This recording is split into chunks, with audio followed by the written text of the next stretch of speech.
बहुत ही अच्छा लग रहा है। डॉक्टर राजेंद्र प्रसाद जी की धरती है, मौलाना मजहरुल हक की धरती है, और यहाँ पे आके ऐसा प्रतीत हो रहा है कि बहुत ही महान जगह आए हैं। डॉक्टर राजेंद्र प्रसाद जी की जब बात हो रही है तो संविधान की बात होनी चाहिए, क्योंकि संविधान कमेटी के वो अध्यक्ष थे। आज हमारे संविधान की जो दशा कर दी गई है उसके बारे में भी बात होनी चाहिए। संविधान क्यों बना था, इन बातों पे चर्चा करने की अब जरूरत है। 74 साल पहले जब हम आजाद हुए थे तो क्यों आजाद हुए थे, उस पर भी चर्चा करने की अब जरूरत है। सभी ने इतिहास की किताबों में पढ़ा होगा। आजकल लगता है कि हमें ऐसा लगने लगा है कि वो एक कहानी थी। कहानी नहीं थी, लोगों ने अपनी जिंदगी कुर्बान कर दी थी इस देश के लिए।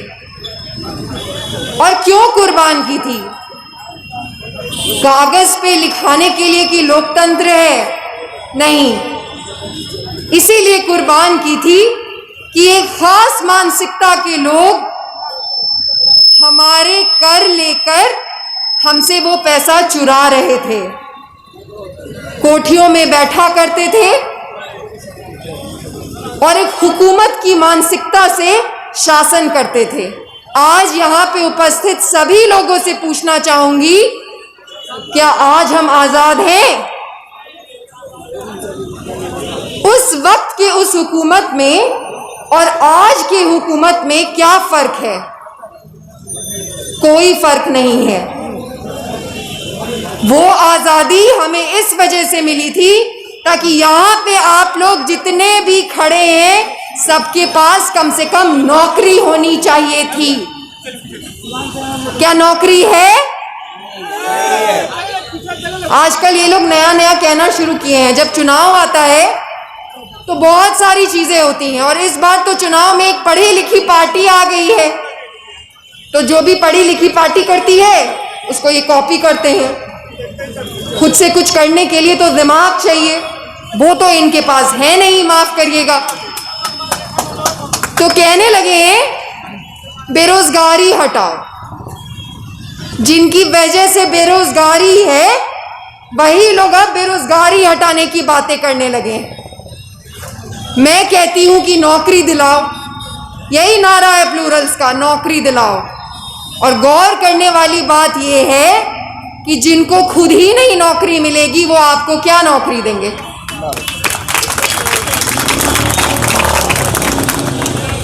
ये भी कहने लगे हैं गरीबी हटाओ। 74 साल से आज तक ये लोग गरीबी ही हटा रहे हैं। मैं कहती हूं अमीर बनाओ। अमीर बनाओ का क्या मतलब होता है? गरीबी हटाओ का मतलब होता है कि हर चुनाव से पहले 400 रुपए का एक भत्ता दे देंगे, रोटी के जैसे। अमीर बनाओ का मतलब होता है बेहतर शिक्षा होनी चाहिए, बेहतर स्वास्थ्य होनी चाहिए, बेहतर जिंदगी होनी चाहिए। एक शब्द होता है क्वालिटी ऑफ लाइफ। मैं ये दावा करती हूं कि इस सरकार में जितने नकली नेता हैं उन्होंने इसका नाम भी नहीं सुना होगा।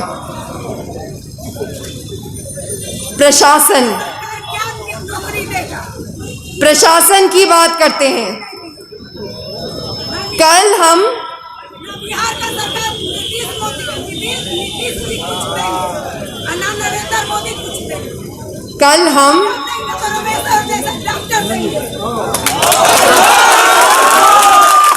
आप लोग सारी चीजें खुद ही जानते हैं, इसलिए बहुत जागरूक करने की मुझे जरूरत नहीं पड़ेगी यहाँ पे। कल हम लोग जा रहे थे डीएम साहब से मिलने के लिए, अभी आपको महासचिव महोदय ने भी बताया। वहां के हालात देखकर मुझे बहुत आश्चर्य हुआ। साहब आते हैं, एसपी साहब कम से कम 50 पुलिस वालों के साथ, उनको किससे हिफाजत की जरूरत है? क्या उन्होंने ट्रेनिंग नहीं ली थी बंदूक चलाने की? और जब वो सीढ़ी चढ़ के गए तो सबको ऐसे सीढ़ी से हटा दिया मानो कि हम कुत्ते हों। इसीलिए यूपीएससी करते हैं कंपीट। इन प्रश्नों को पूछना अब जरूरी है। डीएम साहिबा मिली नहीं क्योंकि वो ऑफिस में नहीं थी। फोन पे उनसे जब पूछा गया तो उन्होंने कहा कि नहीं आएंगी। तो वहां से पैदल चल के गांधी सेतु पुल पार करके और राज्यपाल के पास एक चिट्ठी देने जा रही थी। रास्ते में इनकम टैक्स के पास पहुंच के बहुत करीब पहुंच गई थी, वहां पे रोक लिया माननीय मुख्यमंत्री जी के प्रशासन ने। 3 घंटे तक फुटपाथ पर बैठना पड़ा क्योंकि वो कोई निर्णय ही नहीं ले पा रहे थे कि क्या करना है। दुर्दशा का बिहार का ये भी एक कारण है कि वो कुर्सी पे बैठने वाले लोग कोई निर्णय ही नहीं ले पाते हैं।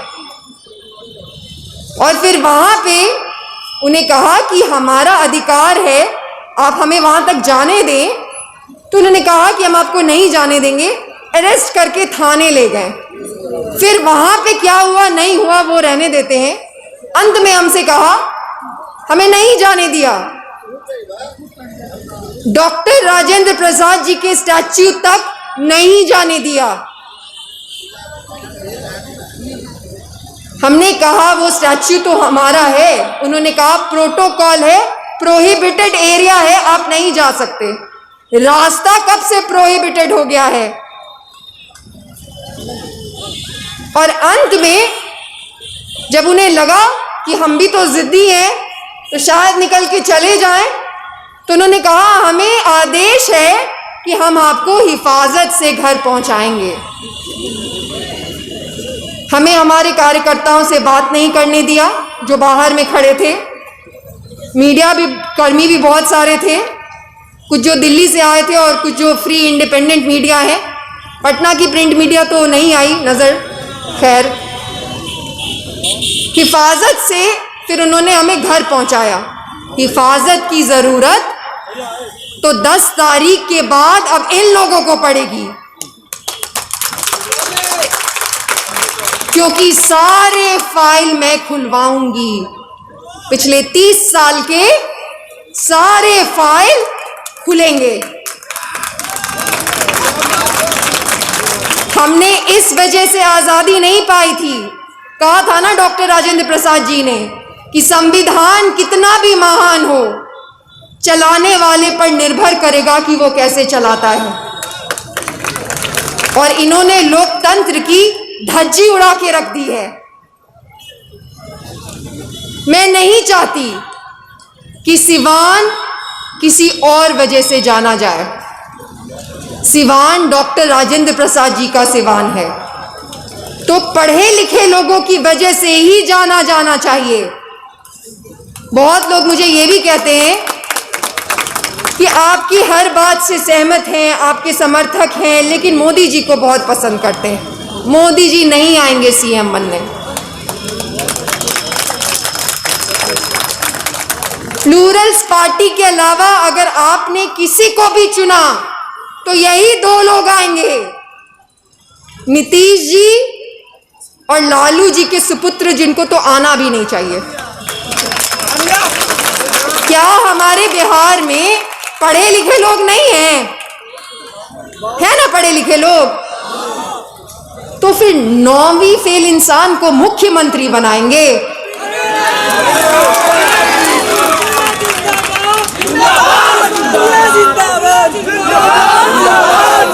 सोच के देखिए, पहले भी हम पे तो इतना मजाक उड़ाया जाता था। याद करके देखिए, हमारे मुख्यमंत्री के नाम पे अनपढ़ होने का, अंगूठा छाप होने का और क्या क्या सब कुछ सुना है बिहार के बाहर, भारत में। अब कहेंगे 9वीं फेल मुख्यमंत्री। ये तो नहीं चाहिए और ये होने नहीं देंगे। पूछते हैं कुछ लोग मुझसे आके कि आपको क्यों चुने, आपको क्यों चुने, ये पूछने की जरूरत है। हम उनको क्यों चुनेंगे? एक जो कि बहुत डिंडोरा पीटते हैं सुशासन का। सुशासन का तो उनको इतना ही मतलब पता है कि हमारे ही पैसे की कोठी में एक अन्य मार्ग में बैठे हुए हैं पिछले 15 साल से, और उनके पीछे में स्लम है जो 40 साल से है। उनके लिए घर नहीं बना पाए, लेकिन एमएलए फ्लैट बन गए, और फ्लैट जैसा है भी नहीं, लंदन के किसी बंगलों से कम नहीं दिखता है। क्या हम इस वजह से टैक्स देते हैं? सबकी कोठी जाएगी। भारत आजाद हुआ था, वैसे नहीं चलेगा जैसे कि ब्रिटिश हुकूमत में चला करता था। ये तमाशा है। 74 साल बाद भी वो लोग उसी कोठी में बैठते हैं, उसी मिजाज से बैठते हैं। ये अब खत्म होगा और बिहार से इसकी शुरुआत होगी।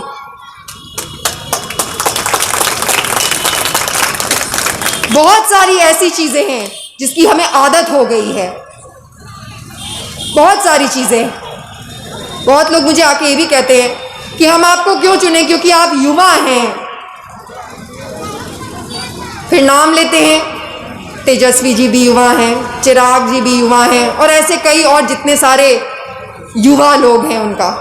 मैं नहीं मानती कि ये लोग युवा हैं। युवा आदर्शवादी होता है, युवा ईमानदार होता है, युवा क्रांतिकारी होता है।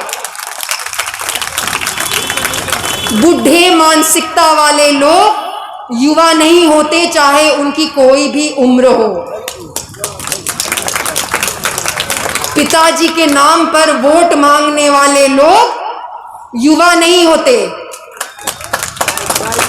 जिनकी कोई काबिलियत नहीं होती है, खुद को लीडर कहने वाले लोग युवा नहीं होते। आज भी मुझसे कई बुजुर्ग मिले हैं जिन्होंने मुझे माला पहनाया है, वो भी युवा हैं, क्योंकि उनको बदलाव चाहिए। जिस भी व्यक्ति को बदलाव चाहिए, जो भी व्यक्ति ईमानदार है, क्रांतिकारी है, वो युवा है। और ये लोग तो कतई युवा नहीं हैं। बिहार हम इनको क्यों दे दें?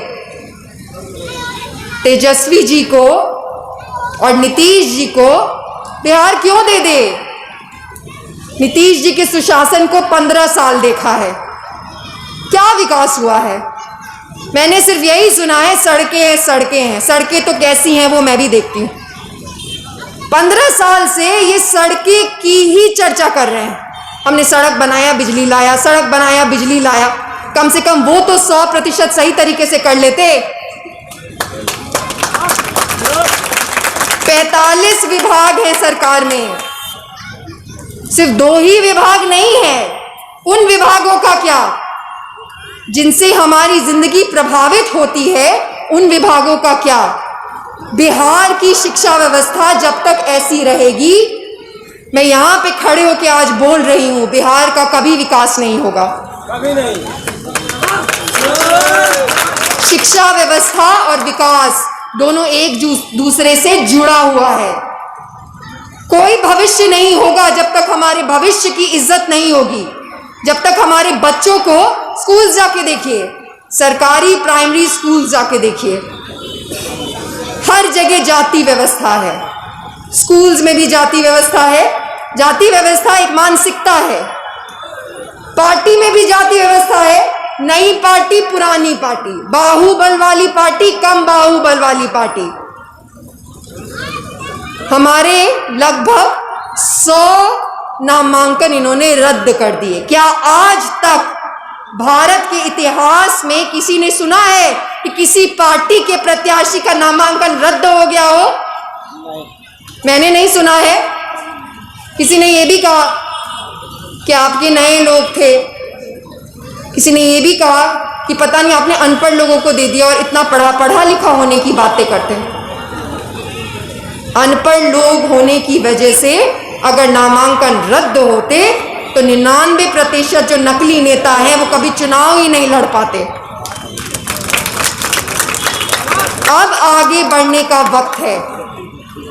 बाल पका लेना अनुभव नहीं होता, फिर तो किसी को भी ले जाके बैठा देते हैं।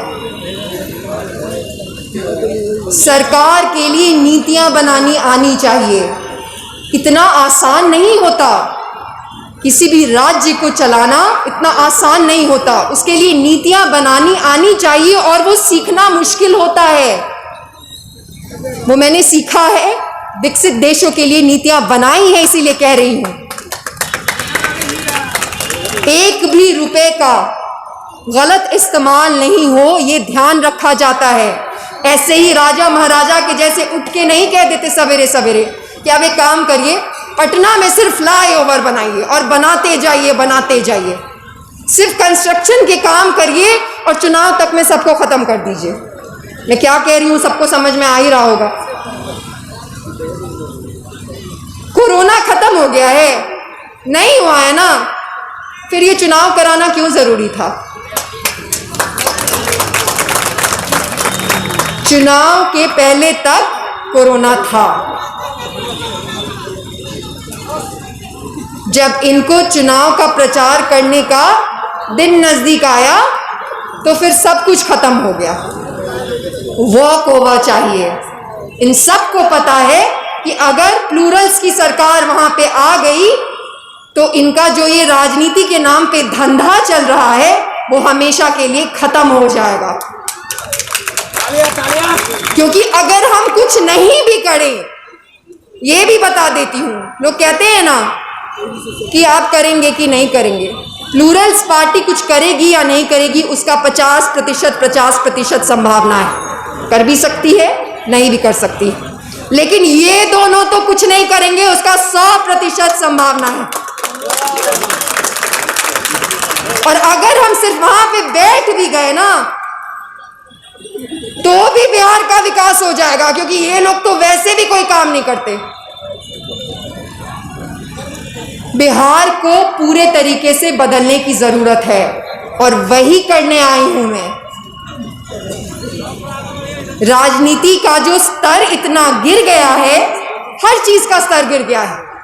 हर व्यक्ति जो उस लोकतंत्र के तंत्र में है किसी न किसी के लिए बैटिंग कर रहा है।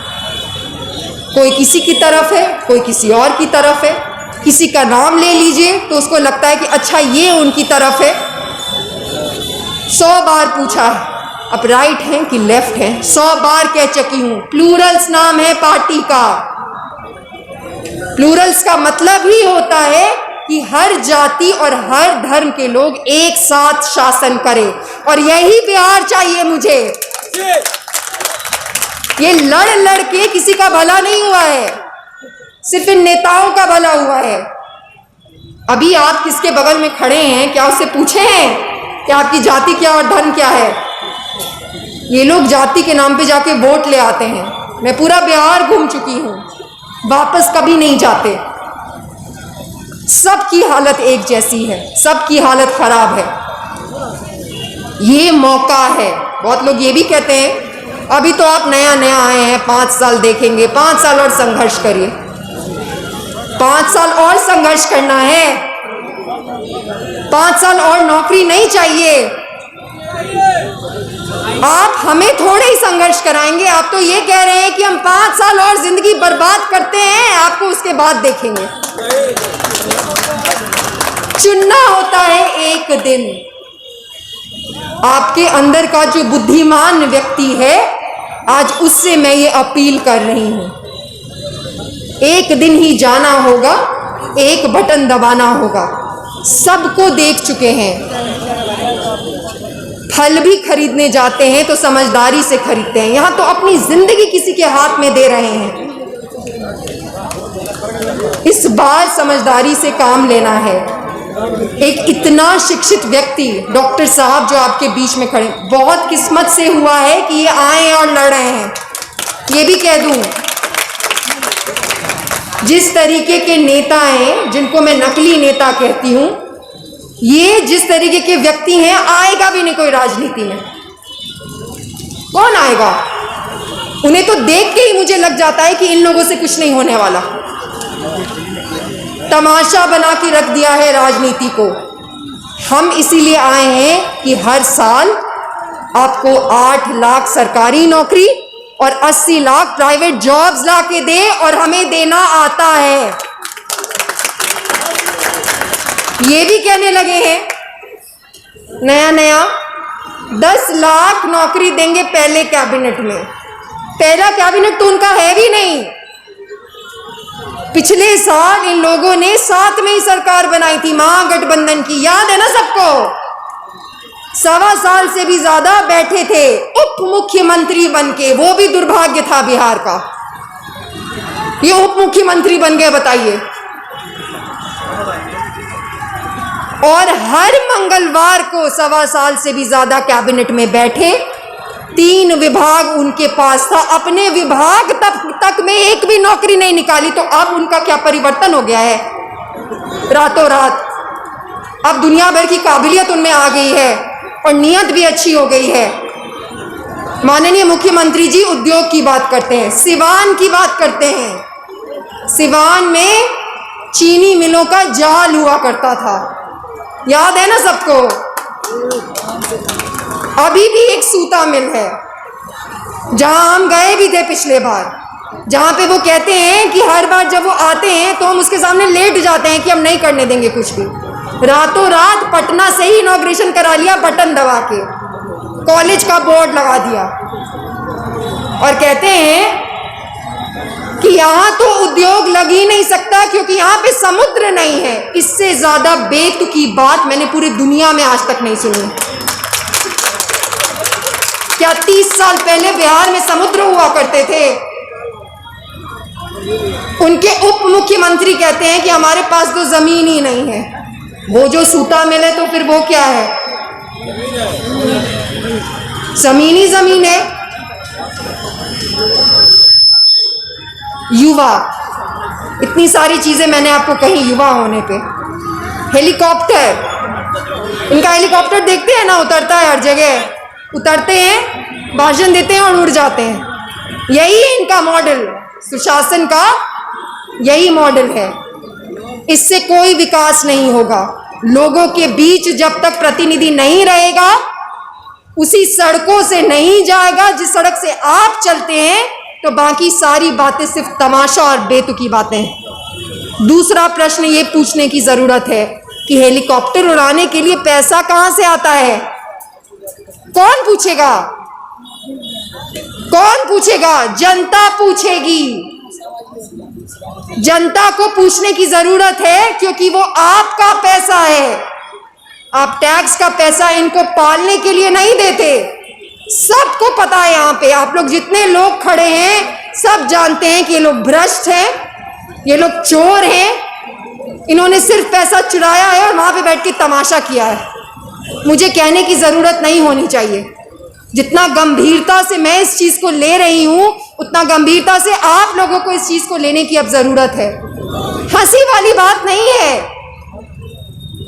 मजाक वाली बात नहीं है। इसको गंभीरता से लेने की जरूरत